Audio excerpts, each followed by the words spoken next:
Hey everybody, it's Chad with Nobody Else's Auto. Tonight we're going to walk around some more pickups.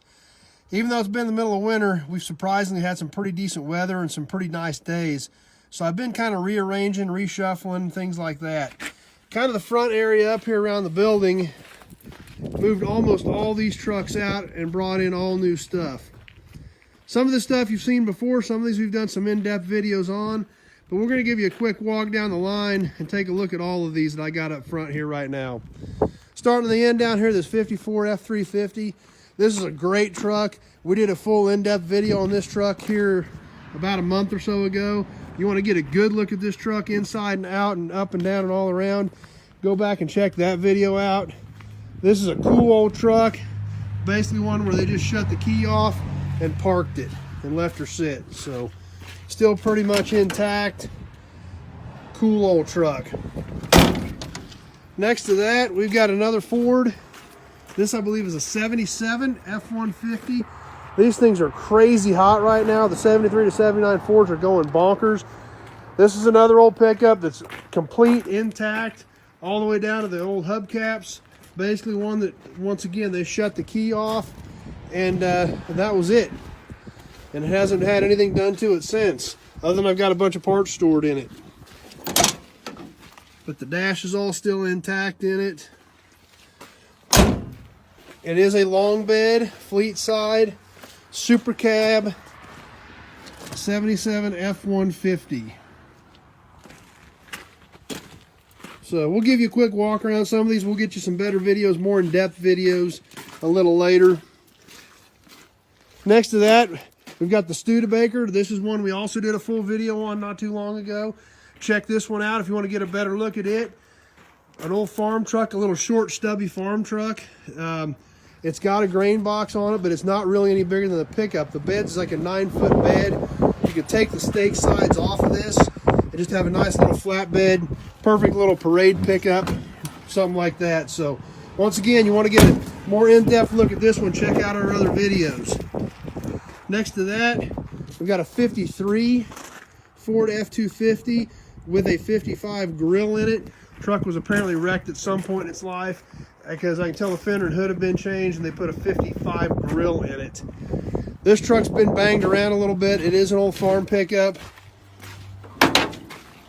Inside, it's all still there, intact.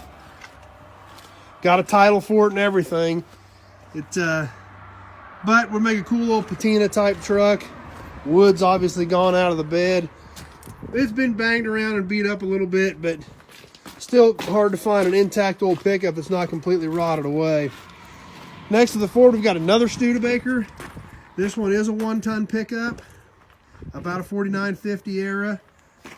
Once again, another old farm truck. It's got some dings and dents in it, but you know, these things were used. They weren't showpieces. They weren't toys. They were there for one reason and one reason only, and that was to use them. They had a job to do, and they worked hard, so they do show some signs of that. Custom made grain tailgate on this truck. So obviously this one hauled a little wheat in its day. Had a release slide up where you could dump the grain out of the back of this. Back in the day, a lot of those old elevators actually had a lift. You could drive in a truck, and it would lift the whole truck up and tilt the truck so the grain would run out. And this one was obviously set up to do that with a quick release tailgate. Once again, pretty much a complete old truck. A little bit of rust, typical dings and dents. Got that great looking Studebaker dash in it. The original bomb sight type hood ornament, kind of similar to what the Buicks used to have. Cool old truck. Last one in this row. This one's been here for quite a while.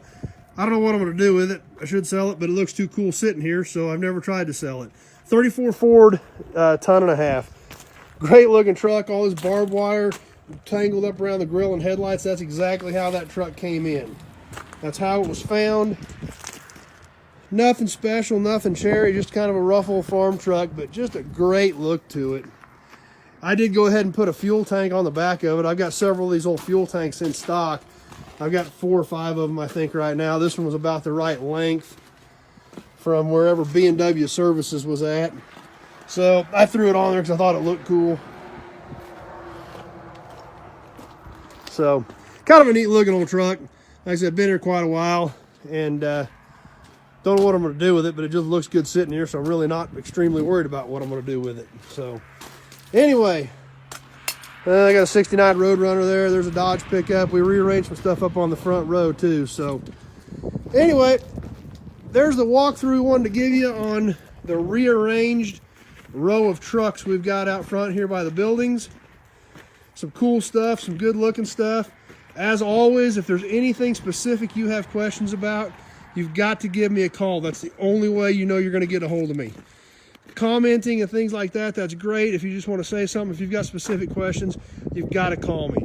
There's just too many people out there that are commenting on different things, and you have specific questions, there's no way to get to them. I've got people commenting on Facebook, YouTube, everywhere. Just call me. My numbers are on the pages. That way you know you got a hold of me, and we can have a conversation about your project and what you're trying to accomplish with it. So thanks for being here. I always enjoy when you guys take a few minutes out of your day to hang out with us. It means a lot to me. I have fun doing this, but there's no point in doing it if you guys aren't here hanging out with me. So I appreciate it, and thanks for stopping by, and we will see you on the next episode.